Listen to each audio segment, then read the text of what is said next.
My sister said I wasn't welcome at her wedding because I'd flirted with her fiancé.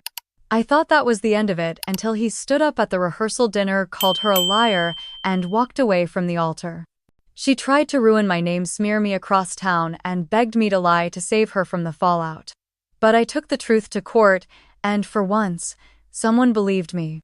I'm Michelle, and this is how I stopped being the scapegoat in my own family. I first heard about my sister's wedding from my grandmother. Not from a glossy save the date in the mail. Not a group text from my mom. Not even a tagged engagement post on Facebook. Just a casual sentence from Nana Ruth as she talked about the daffodils blooming early in her front yard. Emily's getting married this May. Did you know that I remember blinking at the cracked paint on my ceiling in Chicago, my phone pressed to my ear, her voice still floating through the speaker like she'd said nothing unusual. I sat up straighter. Wait, what? Emily's getting married to that nice man Gavin from her office. Human resources, I think. It's been in the works for months, sweetheart. You didn't know? No, Nana. I didn't. She hesitated, then like she realized something was off. I could hear the soft creak of her rocking chair, the hush of her garden wind chimes behind her. Oh, honey. I assumed your mom would have told you. Of course, she didn't. Why would she? I laughed, not because it was funny, but because the sharp sting of exclusion was already rising in my chest, and if I didn't laugh, I'd let it eat me alive. I ended the call politely and sat there in my tiny studio staring at the steam rising from my forgotten coffee. A whole wedding planned, a whole life event, and not a single word to me. But truthfully, was I surprised? Not really. I had been the ghost at every family event since I moved out at 18. It wasn't always this way though, the signs had been there since we were kids. Emily the golden daughter. I the complication. She was everything my parents wanted. Blonde, organized, a perfectionist with a polished smile and an impeccable transcript. I was quieter, more restless, obsessed with books and strange ideas, always pushing back against expectations I didn't ask for. Mom used to say I was too sensitive anytime I cried, even as a child. Dad would tell me to toughen up, that no one liked a girl who made everything a problem. And Emily. She thrived in that house. I think she always knew she fit better than I did. By the time I got to Northwestern, I stopped trying to belong. I called less. I visited less. I stopped explaining why I didn't come home for Thanksgiving and started spending holidays with friends or holed up with deadlines instead. I wasn't angry, at least not then. I just needed distance. My grandmother was the only one who called regularly. The only one who asked questions and listened long enough to hear the answers. Her voice was a thread that kept me tied to that family, however thin it became. Still, I think I clung to some faint hope that one day things might thaw. That one day something would shift. So when Nana said the word wedding, it stung. Not just because I didn't know, but because it proved I'd been entirely removed from their lives. And yet I still waited. 3 days passed after that call. I told myself maybe they were planning to tell me. Maybe there had been some mistake. Maybe they were going to invite me eventually. Then my phone rang. It was Emily. I stared at her name on the screen, my thumb hovering over the green icon. We hadn't spoken since Christmas, not really. Not after what happened then. Still, curiosity won. I answered. Hey. A pause. Her voice was clipped. Hi, Michelle. I sat down on the edge of my bed. So, what's up? I thought we should talk. Okay. I heard her breathe in. Exhale. I don't want you at the wedding. Just like that. Not a hesitation. Not an ounce of discomfort. Just a flat statement, like she was telling me she'd canceled our brunch plans. I waited for her to follow it up with some excuse. A limited guest list, maybe. COVID capacity. Budget issues. But then she said it, because you flirted with Gavin. I blinked. What? At Christmas. You were completely inappropriate. Leaning and laughing too hard at his jokes. The way you looked at him. It was obvious.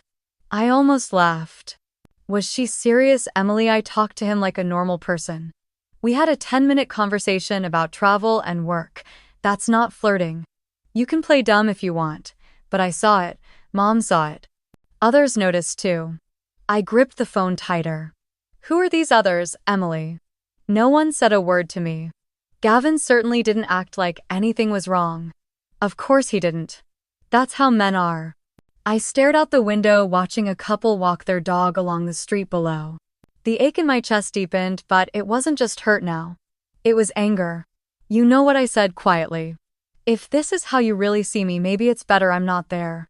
There was a beat of silence. Fine, she said. I hung up. Just like that, I was erased. Not forgotten, not overlooked, but actively intentionally erased from one of the most important days in my sister's life. And the worst part, it didn't even shock me. Because deep down I think I always knew that in their world I was disposable. This only confirmed it. I closed my laptop, poured my cold coffee down the sink, and sat in the quiet for a long, long time. I didn't sleep that night. I lay in bed staring at the ceiling, going over every detail of the last time I saw Gavin. The only time, really. Christmas at my parents' house in Columbus. It was cold that week, colder than usual, and the roads were slick with ice. I had almost said no when Nana Ruth asked me to come home for the holiday.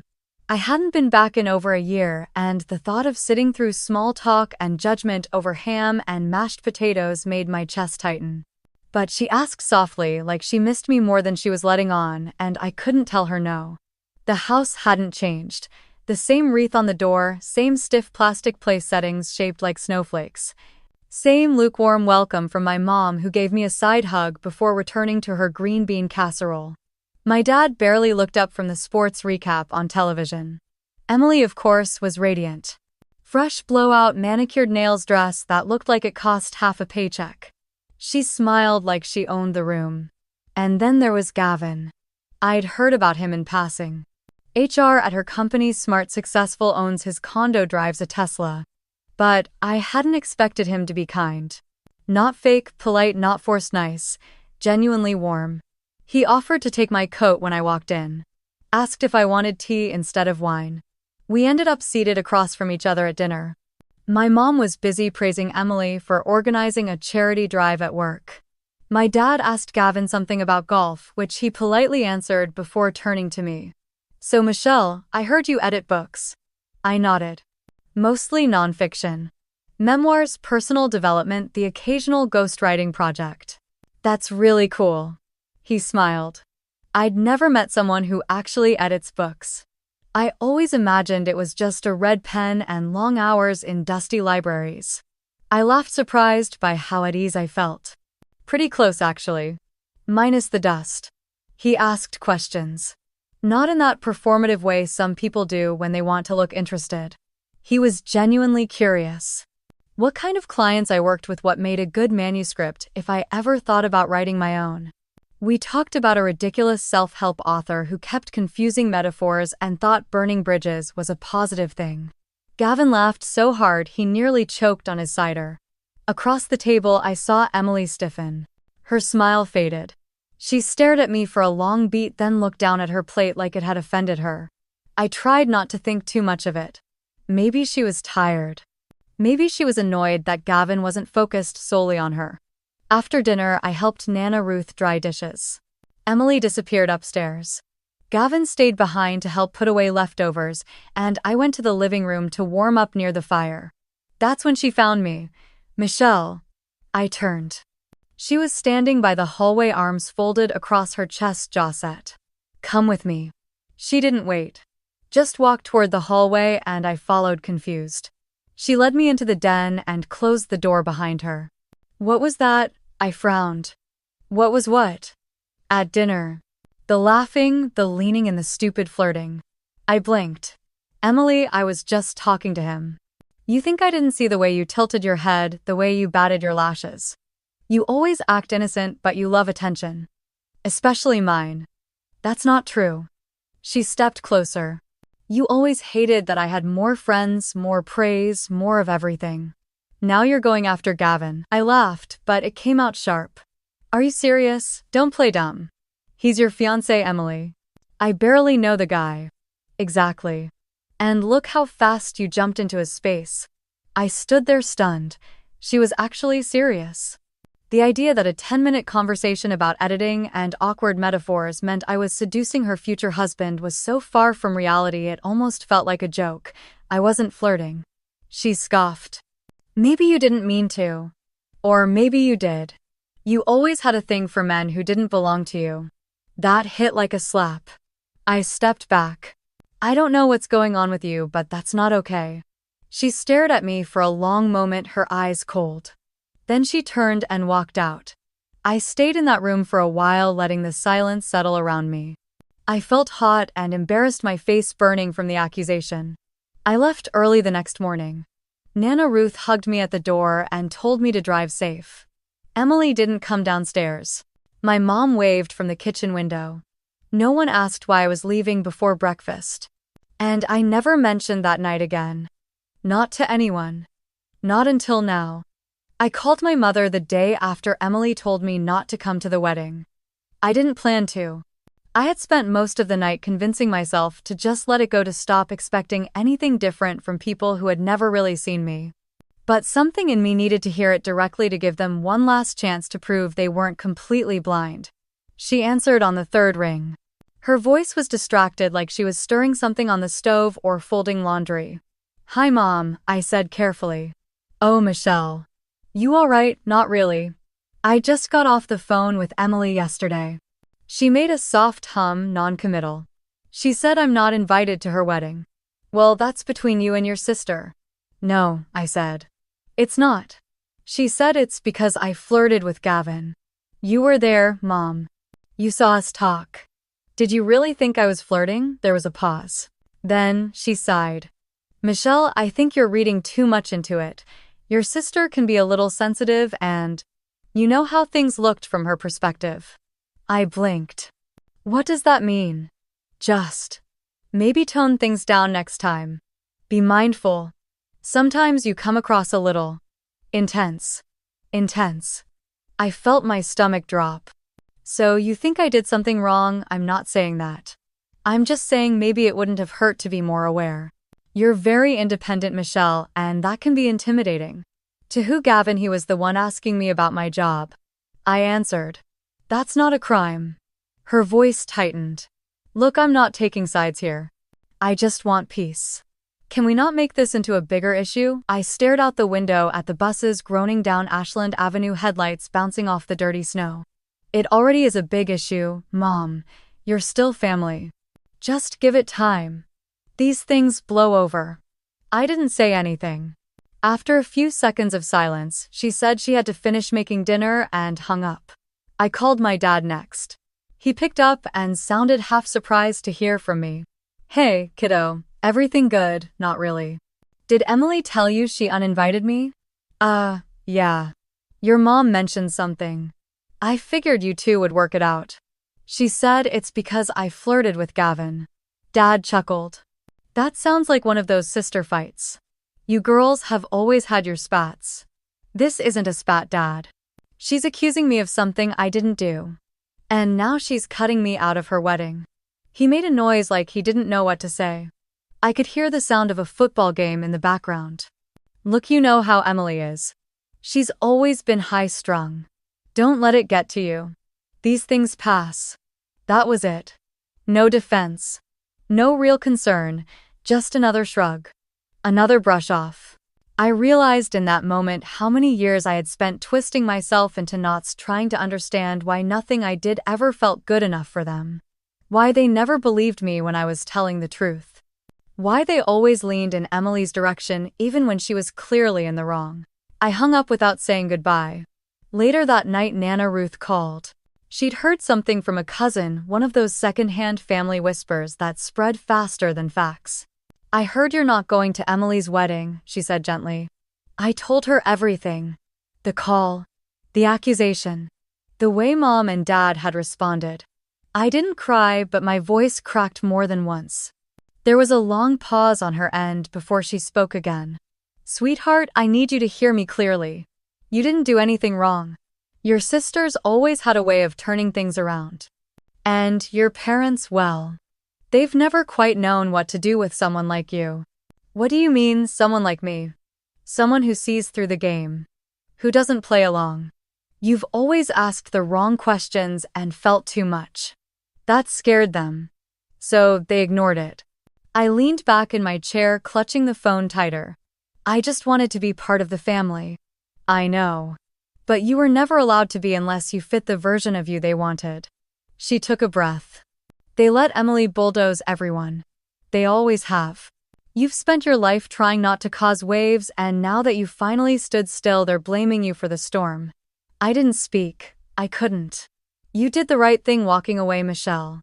I hope you know that. I sat in the silence with her words. They rang louder than anything else I had heard in years.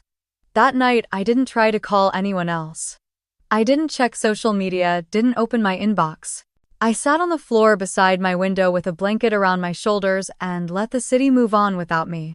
For the first time, I stopped trying to explain myself. And in that quiet, something sharp inside me started to dissolve. ChatGPT darnai. A few days later, one of my regular clients emailed me to cancel an upcoming project. No explanation, just a polite thank you and a note that they were going in a different direction. It stung, but I tried not to overthink it. Freelancing is unstable. Clients come and go. But then it happened again and again. In less than 2 weeks, 3 different clients either postponed or canceled our contracts entirely. Some of them had worked with me for over a year. One of them had just given me a glowing testimonial the month before. It didn't feel random anymore. I tried to convince myself it was just a bad streak. A coincidence. Maybe people were tightening budgets, reprioritizing. But the timing was too perfect. Right after Emily's accusation, right after I got officially erased from the family wedding. I didn't want to believe she'd stoop that low. But then I remembered Christmas. The venom in her voice. The way she looked at me like I was an infection that needed to be cut out. Still, I needed something concrete. I decided to reach out to Trina, a former hiring manager at a publishing startup I'd freelanced for the year before. She and I had stayed in touch occasionally. She was friendly, smart, and had always respected my work. I sent her a casual message checking in saying I noticed her company had paused our upcoming project and asking if there had been any concerns about my performance. She called me the next morning. Hey Michelle, thanks for reaching out. I was actually meaning to talk to you about that. Her voice was warm, but I could hear something else underneath. Hesitation. There've just been some conversations going around. Nothing official. But someone in our extended network mentioned you. It made a few folks here second-guess continuing the project. My stomach dropped. What kind of conversations? She paused. It's not my place to repeat gossip. But it was about professional boundaries. Someone said you were involved in some drama that reflected poorly. Do you know who said that? No names were given. It came up in a meeting and honestly I defended you. I told them I'd only had great experiences working with you. But the team got nervous. You know how it is. I do, I said quietly. She hesitated again. I hate to ask, but is any of it true? What are they saying, that you crossed a line with a client's partner? That there were inappropriate interactions? The breath went out of me like I'd been punched. None of that is true. I believe you. I really do. But once something like that starts circulating, it's hard to put the lid back on. The publishing world's small. People talk. I thanked her for her honesty and hung up. Then I sat on the edge of my bed staring at the floor, shaking. This wasn't just about being cut from a wedding anymore. This was about my reputation, my income, my name. And it was spreading. The realization settled slowly. Emily hadn't just accused me within the family. She had taken her version of the story and planted it where it would hurt me most. In the professional spaces I'd worked years to build. In a city where everyone's connected by 1 or 2 degrees. I opened my laptop and started combing through my inbox. One client had sent a vague message about concerns from their board. Another had simply ghosted after receiving my last round of edits. I archived every message, flagged every suspicious thread, started saving PDFs of every email. I went back and checked LinkedIn. Sure enough, Emily had started following a few of my clients over the past month. People she'd never interacted with before. One of them had even commented on a photo of her and Gavin at a networking event weeks before she called me. She was planting seeds. I opened a new folder on my desktop titled Documentation. Then I picked up my phone and called my friend Lena, who worked at a nonprofit legal clinic downtown. Hey, do you know anyone who handles defamation cases? Why, I told her everything. Not the sugar-coated version, but the ugly, mortifying truth. About Christmas. About the wedding. About the cancellations. About the fact that I was losing work because my sister had decided to smear me out of spite. She was quiet for a moment. I know someone. He's not cheap, but he's good. I'll email you his info. Thanks. Michelle, I'm so sorry. I nodded, though she couldn't see me. That afternoon, I wrote down everything I could remember. Every conversation. Every interaction with Gavin. Every red flag. I typed for hours, pouring it all into a document that felt both like a confession and a shield. I didn't know what my next step would be. I didn't know if I could prove what she'd done. But I knew I couldn't let it continue. Emily had crossed a line. And for the first time, I was ready to stop being quiet. That Thursday night started like any other. I just sent off a batch of edits to a client in Seattle and was halfway through heating up leftover pasta when my phone buzzed on the counter. Dad. I stared at the screen, confused. Frank Whitman was not a spontaneous man. He didn't call for no reason, and he certainly didn't call me. I let it go to voicemail, then it rang again. And again. By the fourth call, I picked up. Dad. His voice sounded off. Rushed. Edgy. Michelle, you need to come to the rehearsal dinner. What, right now? It's happening tonight at the church in Worthington. Gavin says he won't go through with the wedding unless you're there. I blinked, standing frozen with the microwave humming behind me.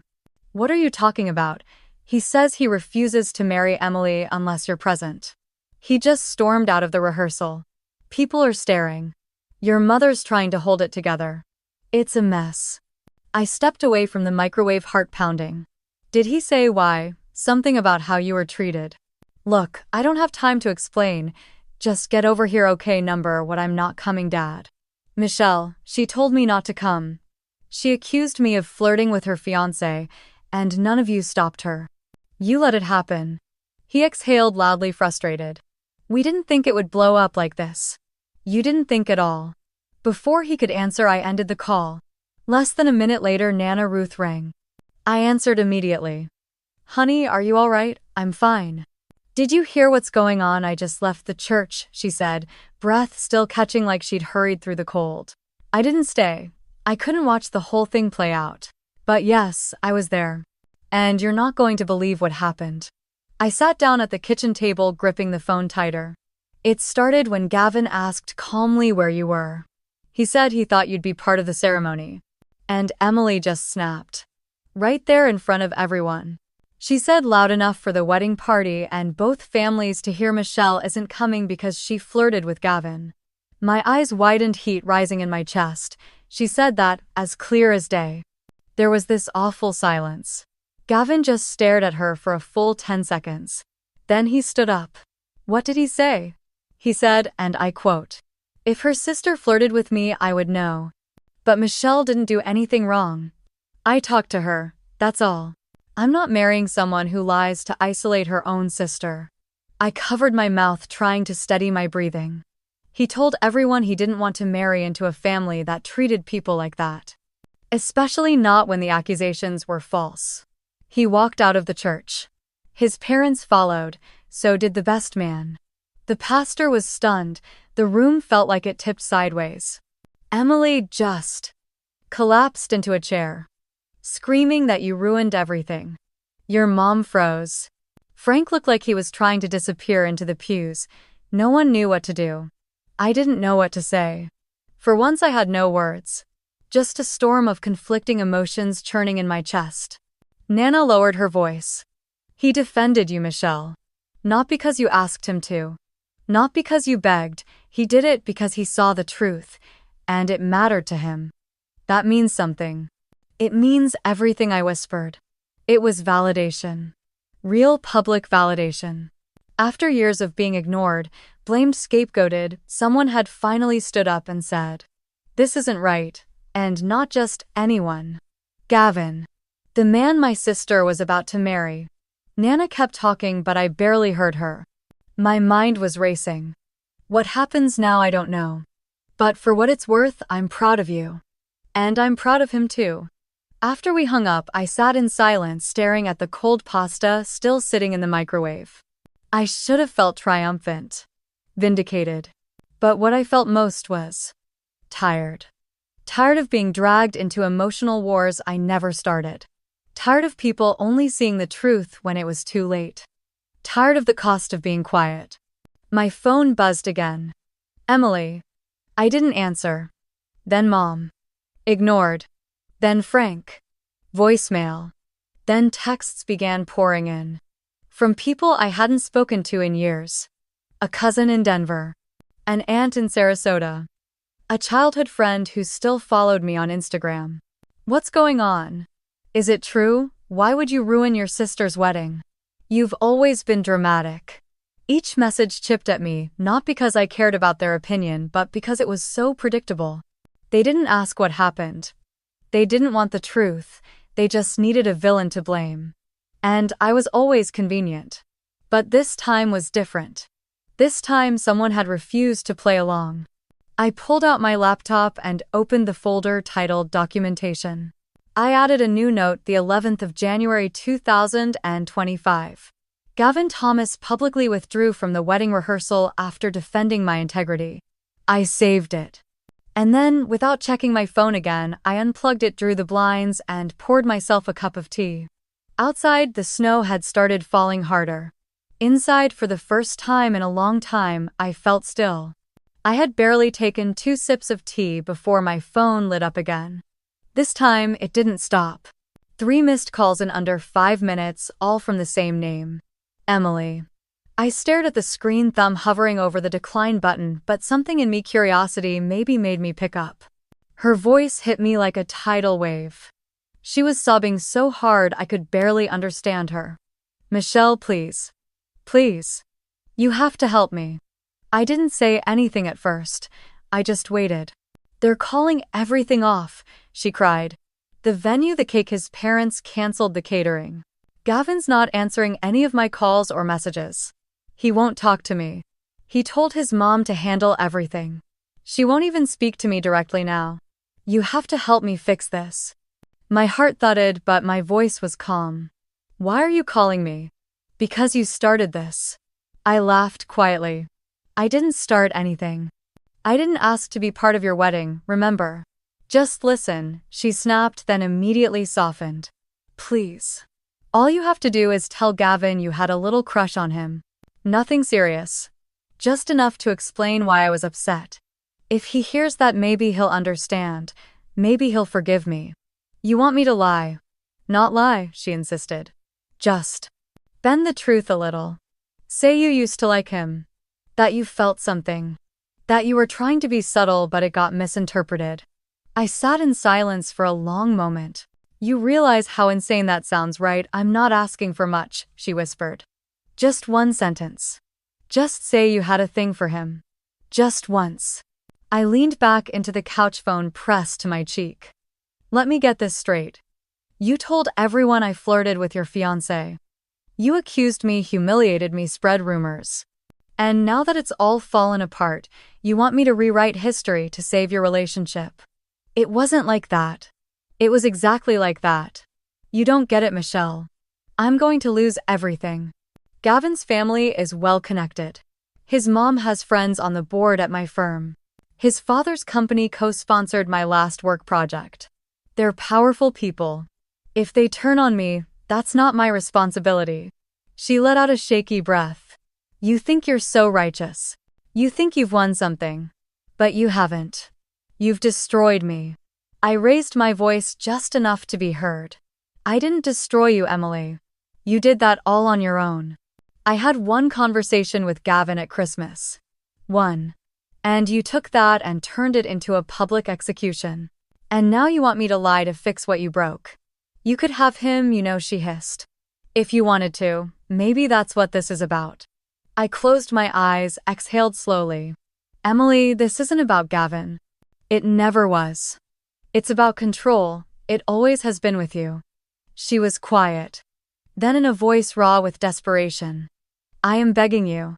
I have never begged you for anything. That's not true. You've always begged for attention, for control, for validation. But this is different. This is the first time you're begging because you know you're losing. I heard her breath catch. Then, like a switch flipped, her tone shifted. I gave you every chance to stay out of this, she snapped. But you made yourself the center. You let him ruin me. You let him walk away. I didn't make Gavin do anything. He made his own decision based on how you treated me. That should tell you everything. You don't get it. I will lose my job, my reputation, my future. I wanted to feel pity. Some small ache of sympathy. But all I felt was tired. Welcome to my world. She grew quiet. So quiet I thought she'd hung up. But then she said low and cold, if you don't fix this, I swear I will never forgive you. I almost laughed. You were never planning to forgive me, Emily. Not really. You were just hoping I'd stay quiet while you burned everything down. And with that, I ended the call. I turned off my phone, dropped it face down on the table, and sank back into the couch. The silence afterward was thick but not heavy. It was clean. It was mine. I wasn't the little sister anymore. I wasn't the scapegoat or the strange one or the girl in the background waiting to be allowed into the room. I was someone who finally said no. And no matter what came next, that wasn't going to change. The next morning it began. Voicemails. Dozens of them. My inbox pinged nonstop. Texts from people I hadn't spoken to in years. A cousin in Arizona. A high school friend who had long since unfollowed me. Even a former neighbor who once babysat me when I was 8. You should be ashamed of yourself. How could you do this to your sister? You've always been jealous. Now look what you've done. Some didn't even try to be subtle. Homewrecker. Snake. Selfish little girl. Each message hit like a slap. Some of them used words I hadn't heard since middle school. One even accused me of planning it all along.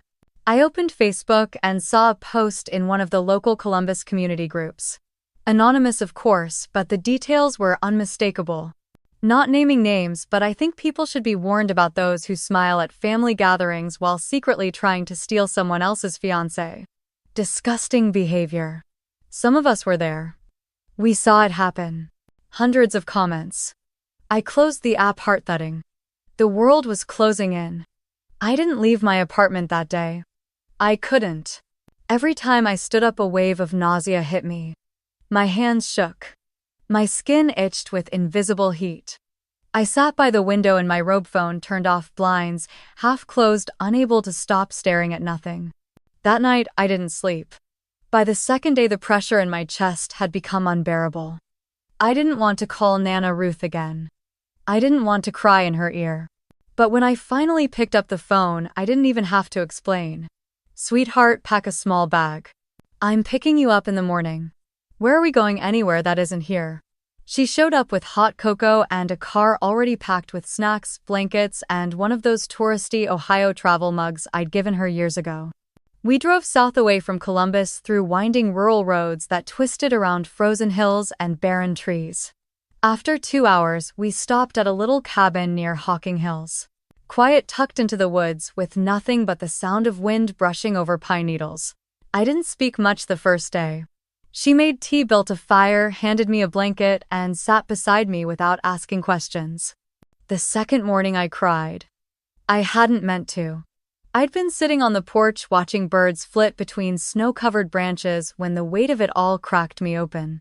I sobbed until my throat burned, face buried in my knees. She didn't try to stop me. She just sat next to me, warm hand resting on mine. It's all right, Michelle. Let it out. By that afternoon, I felt like I could breathe again. The next day, I drove back to the city and kept my long-overdue therapy appointment with Dr. Tori Keating, a therapist I had started seeing just before the holidays. She greeted me with a smile and a cup of chamomile, same as always. Rough week, something like that. Want to talk about it? So I did. I told her everything. About the wedding. The rehearsal. Gavin walking away. Emily's meltdown. The harassment. The calls. The messages. The online posts. I told her about the night Emily called begging me to lie.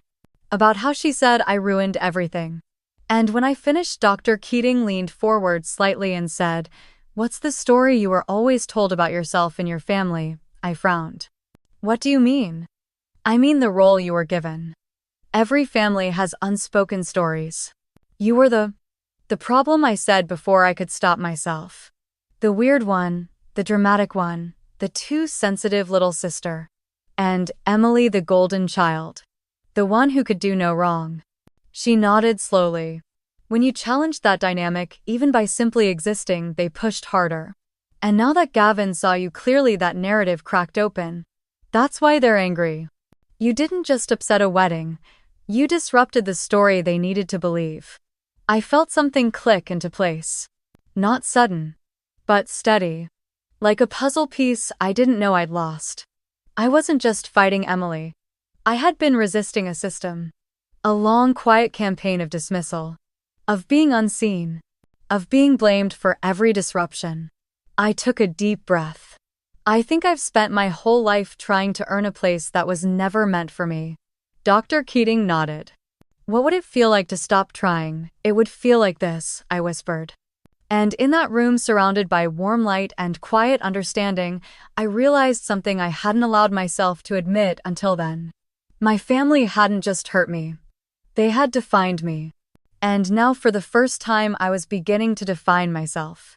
2 nights later I received a message that stopped me cold. It was from Nicole Harper, someone I hadn't spoken to in well over a decade. "Hey, Michelle, I know it's been a long time, but I saw what's been going on. I wanted to reach out. I think we need to talk." Emily did something like this to me too. I stared at my phone for a full minute before responding. Nicole had been a grade ahead of me at Worthington High. We weren't close friends, but I remembered her clearly. She was the quiet girl with the sketchbook and long auburn hair, always sitting near the edge of the lunch crowd but never really in it. We'd shared a few classes. She was soft-spoken, artistic kind. The kind of girl people underestimated because she didn't make noise. We arranged a phone call later that evening. Her voice was steady when she picked up, but there was an edge underneath it. A tiredness I recognized all too well. "I'm sorry to come out of nowhere," she began. "But when I saw your name mentioned in some of those posts, and heard what happened at the wedding, I just knew. I've seen this before. From Emily, yeah. Back in high school."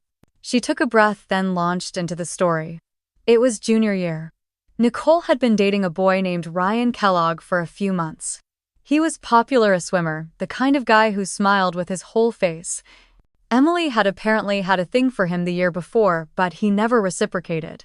Still, that didn't stop her from deciding Nicole had stolen him from her. According to Nicole, Emily started small, cold shoulders, odd glances. Then the rumors began.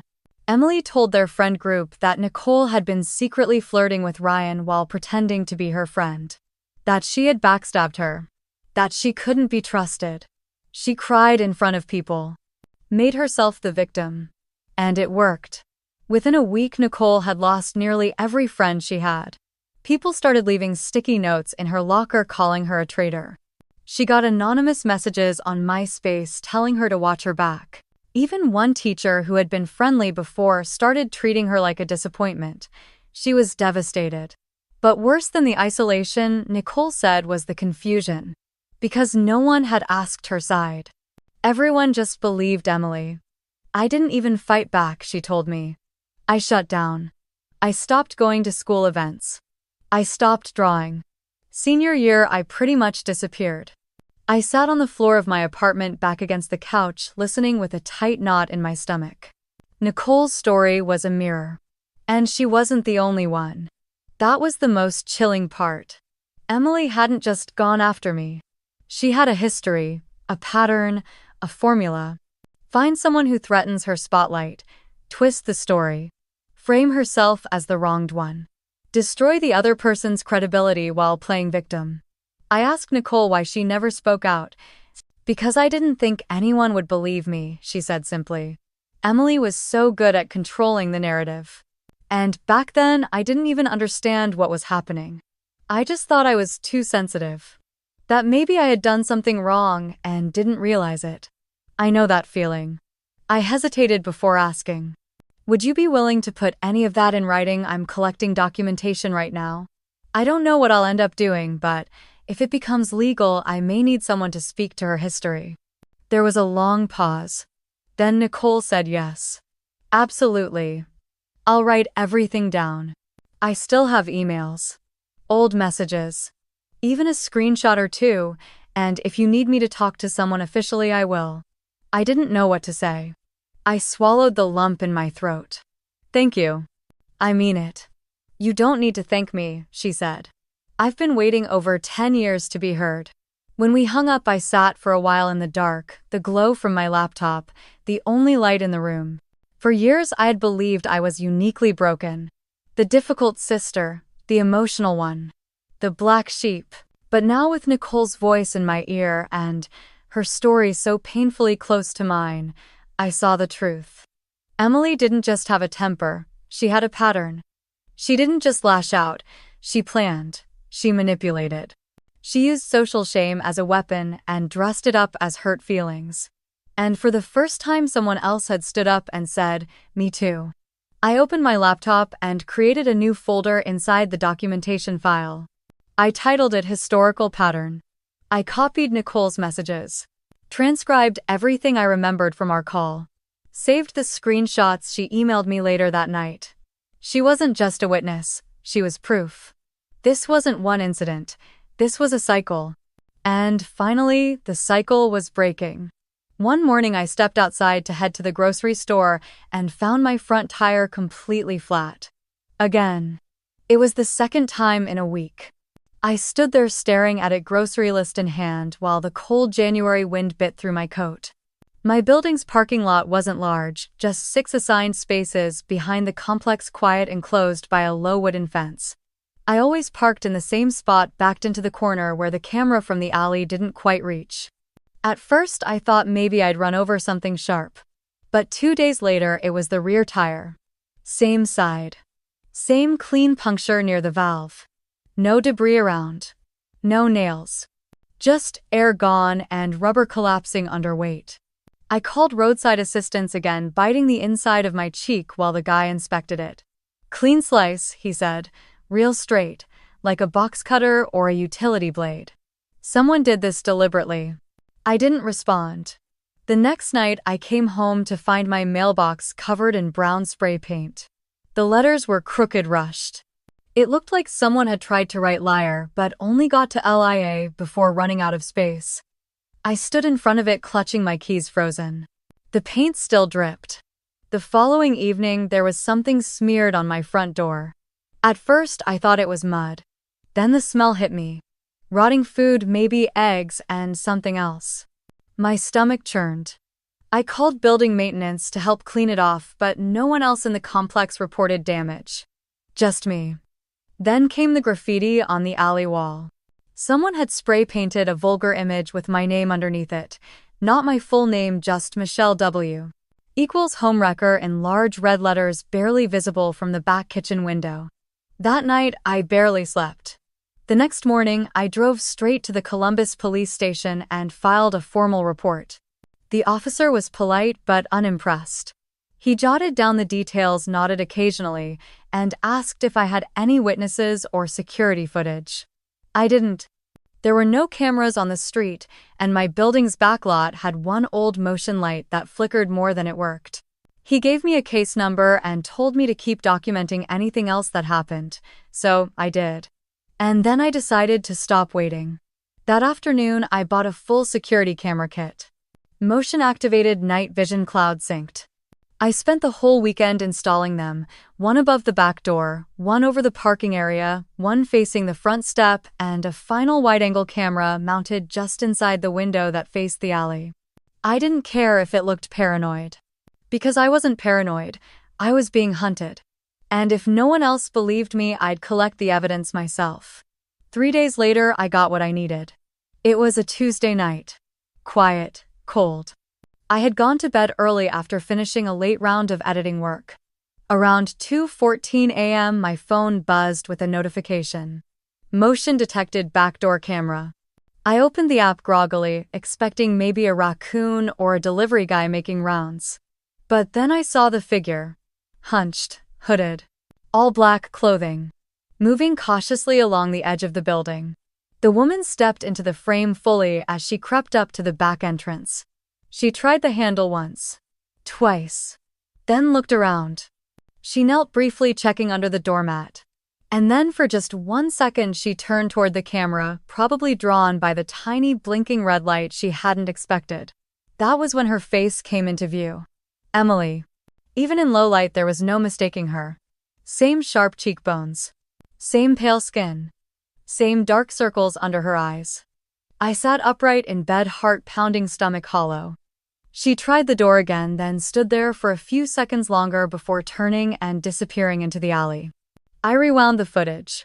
Captured stills. Backed everything up in 3 places. I took photos of her frame, her shoes, the reflective strip on her left sleeve, the same one I'd seen on her hoodie the day she moved out of her apartment last year. Then I called Carter Bennett. He had been recommended to me by an old client, civil attorney, former prosecutor, serious but compassionate. He picked up on the second ring. "Miss Whitman, good evening." "Hi. I think I'm ready to go forward." I spent the next 10 minutes walking him through everything. The vandalism, the tire slashing, the graffiti, the threats, the failed break-in. I emailed him all the files, video, photos, written reports, timeline logs. Even Nicole's written statement, which I had notarized the week before. There was a long pause after he reviewed the footage. This is serious. Attempted unlawful entry is a criminal matter. The property damage, if connected, strengthens the pattern of harassment. Combined with your prior documentation and corroborating witness, I believe we can pursue both a restraining order and civil action. Will she be arrested?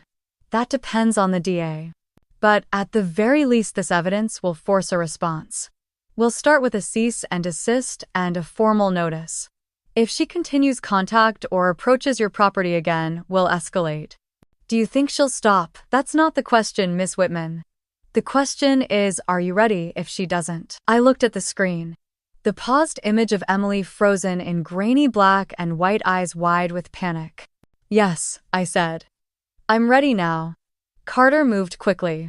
Within 48 hours, he sent out the formal cease and desist letter to Emily, detailing the full list of incidents, the repeated vandalism, the attempted break-in caught on video, and the history of social media harassment. It was clinical, precise, impossible to misinterpret. A copy was sent to her attorney along with notice that if any further contact occurred, direct or indirect, we would escalate. I expected silence. Instead, we received a response just 2 days later. Emily had retained a new lawyer, someone flashier this time. I imagined him with slicked back hair, a Bluetooth headset, the kind of man who thought intimidation passed for strategy. The letter he sent was polished but condescending. It opened with language about family disagreements, minor misunderstandings, overreactions. Then it pivoted into accusation. It claimed I had been publicly maligning my sister and causing irreparable reputational harm to the Whitman family. It said I had overstepped in a deeply personal matter that should have been handled within the bounds of kinship. And then the final sentence, carefully buried in the 3rd paragraph, Miss Whitman would be wise to cease further actions for the sake of family dignity and long-term reconciliation. When Carter read that part aloud to me, he didn't even blink. "Classic bluff," he said. "Trying to shame you into backing off. They know they're losing." So we filed. First, Carter submitted the criminal complaint to the Franklin County District Attorney's Office, including the police reports, surveillance footage, and photographic evidence. The DA accepted the case and filed 2 charges: attempted unlawful entry and misdemeanor criminal trespass. Then came the civil suit. It included 4 counts: defamation, harassment, property damage, and intentional infliction of emotional distress. Carter calculated damages to my freelance business, citing 3 lost contracts, a terminated long-term client, and estimated ongoing reputational loss.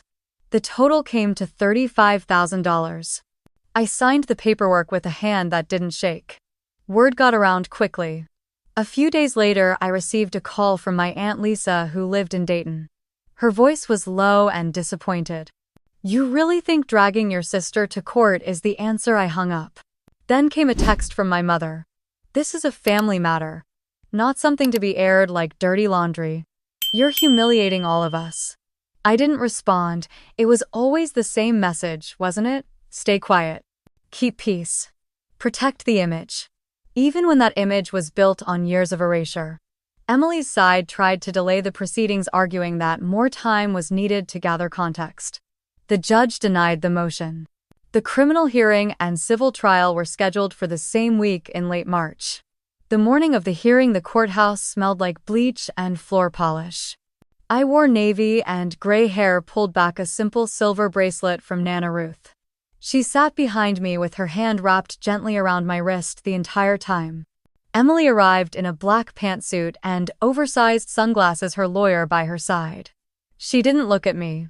The criminal hearing came first. Carter presented everything in crisp order: first the timeline of incidents, then the security footage. He showed still images where Emily's face was clearly visible during the attempted entry. He read the police reports. He summarized the graffiti, the tire slashing, the mail tampering. Nicole's notarized affidavit was entered into the record. Emily's attorney tried to pivot. He claimed emotional stress. He cited her canceled wedding, her mental health, the instability of family breakdown. He implied without saying that I was being vindictive, possibly exaggerating the harm. The judge was not impressed. Verdict: guilty on both counts. Sentence: 1 year suspended. Sentence: 100 hours of community service, restitution for property damage, and mandatory behavioral therapy. A no-contact order was issued effective immediately. I should have felt victorious. But all I felt was tired. The civil trial was faster. Carter laid out the business losses, the defamation, the harassment, and the emotional toll. He showed how the posts from Emily's friends and her passive-aggressive smear campaign caused quantifiable damage. Emails from potential clients who pulled out, texts from former partners who cited reputation concerns. Emily's team offered a settlement, $10,000, and a mutual silence agreement. Carter declined on my behalf. In the end, the judge awarded me full damages. $35,000 due within 60 days. When it was over, I stepped outside into the parking lot and leaned against the rail. That was when my mother approached. She wore her Sunday coat, the one she always said made her look respectable enough for church and courtrooms. Her expression was tight lips, thin brows drawn in with worry lines she'd never acknowledge. "Michelle," she said softly, "I don't know how you could do this. She's your sister." I didn't speak. She continued, "You know how girls can be. Drama, emotions. These things pass. You didn't have to humiliate her like this. We raised you better than this." Something in me snapped quietly, like a thread I hadn't realized was still holding weight. I looked her in the eye. "You didn't raise me to protect abusers. You raised me to stay quiet, to make peace, to disappear when things got hard. But that ends now." Her face crumpled for a moment, as if I had slapped her. I walked past her without looking back. Justice didn't make me feel whole. But it made me feel real. Visible. Accounted for. And for the first time in my life, that was enough. 3 weeks after the court ruling, I moved out of Chicago. I packed my things in silence with the help of 2 professional movers and the steady rhythm of a playlist I'd curated for that moment. It was called Starting Over. Not subtle, but honest. The apartment I left behind still held shadows. Graffiti had been scrubbed from the mailbox. The tires on my car were new. But the air in that place never felt safe again. My new apartment was in Milwaukee, just north of downtown. It was a mid-rise building with a secure lobby, on-site security, and a concierge desk staffed around the clock. It was walking distance to Lake Michigan and sat across from a bookstore that served lattes with cinnamon foam and homemade almond scones. The first night there, I slept with my windows open and didn't wake once. I started small. I bought a new phone number. I scrubbed my social media presence clean and created private profiles under a shortened version of my name. I kept my email but updated my business website with a contact form that filtered out anything suspicious. Then I did the hardest part. I wrote a letter to my former clients. Each one got a personal email. I didn't go into detail. I didn't talk about court or police or restraining orders. I simply acknowledged that my recent availability had been inconsistent and explained that I had taken time to manage a personal situation involving family conflict and targeted harassment. I apologized if my absence caused disruption. I thanked them for their past trust. I let them know I was open for new work and willing to re-earn their confidence. The responses trickled in slowly, but they came. One client, a local nonprofit in Chicago I had worked with for 3 years, replied immediately. She said she appreciated the honesty and had a new project starting in April. Another said he had already filled the spot but would keep me in mind. 2 others never responded.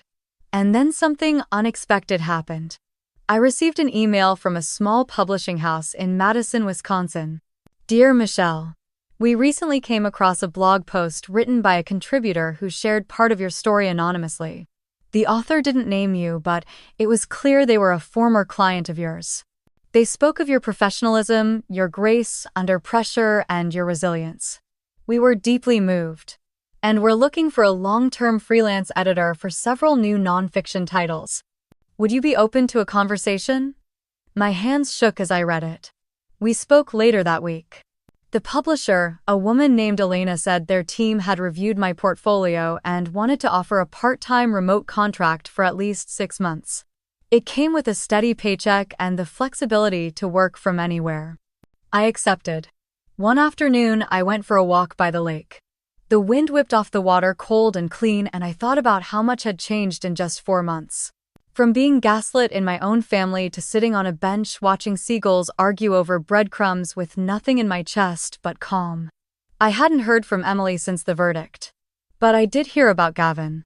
Apparently, he had moved out of Ohio entirely. A friend of Nana Ruth said he was back in Oregon working in real estate again. He hadn't responded to any of Emily's calls or messages. Rumor had it he even blocked my parents. When I heard that, I felt something between justice and sadness. He didn't owe them anything. Still, I hoped he was healing in his own way. My mother tried to call, twice. I watched both calls go to voicemail. I didn't listen to the messages. I didn't need to. Sometimes silence is not distance, it's protection. Later that night, I called Nana Ruth. She picked up on the second ring. Sweetheart, how's the new place? Peaceful, I said. I actually sleep now. I'm glad, she replied. You sound lighter. I was pacing the kitchen barefoot, a glass of lemon water in my hand. The air smelled like eucalyptus from the diffuser in the corner. I paused by the window and looked out. For the first time in years, I said, I don't feel like I'm waiting for someone to tear me down. There was a soft silence on the other end. You know, Michelle, Ruth said gently, people often talk about forgiveness like it's a door you walk through for someone else. But sometimes it's just closing the one behind you and locking it tight. I smiled.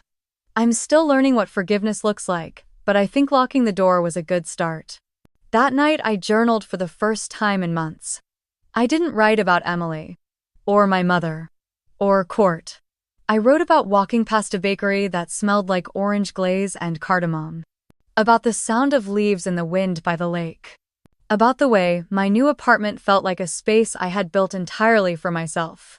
I wasn't writing to survive anymore. I was writing because I had space again. Breath, stillness. And even though there were cracks, even though not every part of me had healed yet, I knew something had shifted. I was no longer the girl who curled her shoulders and waited for permission to exist.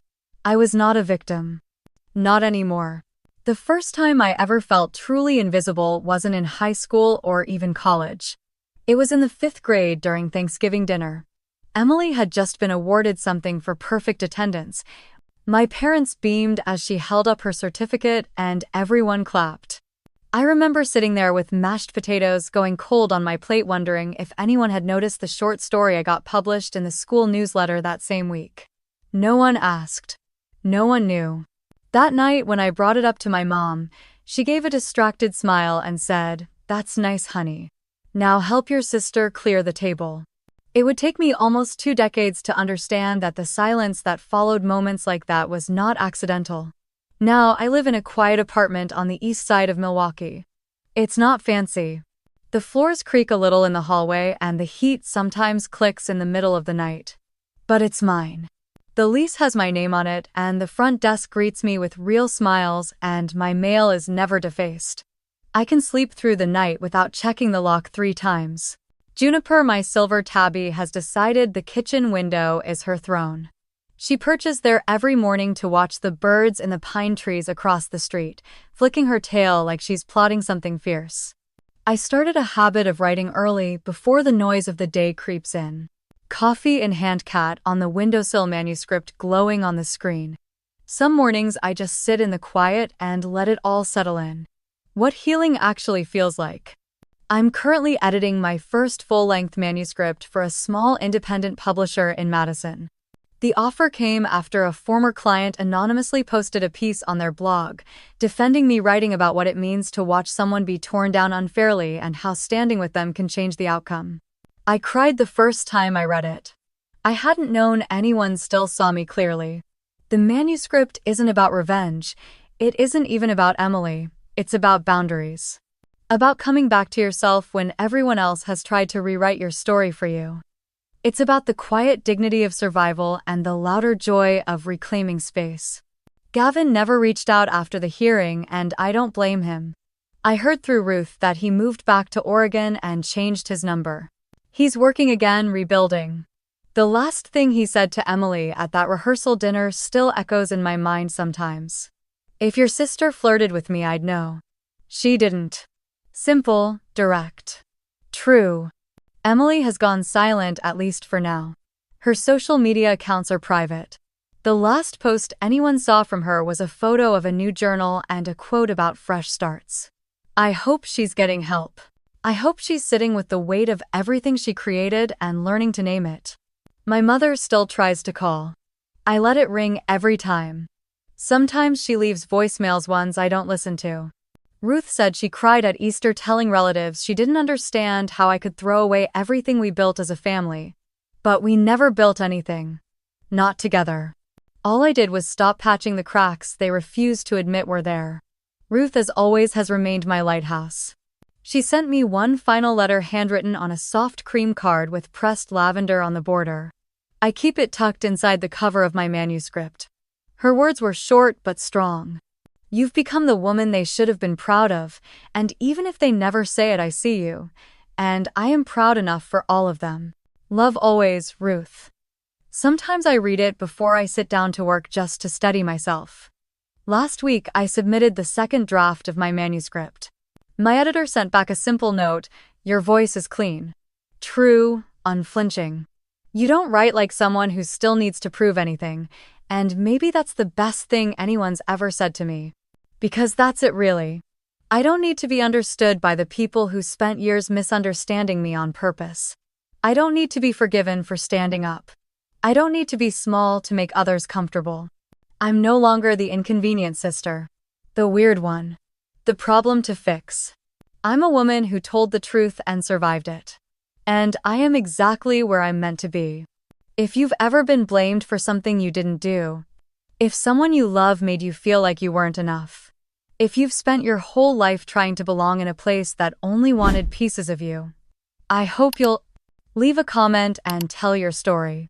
And if stories like this remind you that you're not alone, subscribe to this channel so you won't miss the next one. Thank you for listening. Thank you for staying. There's more to come. Always.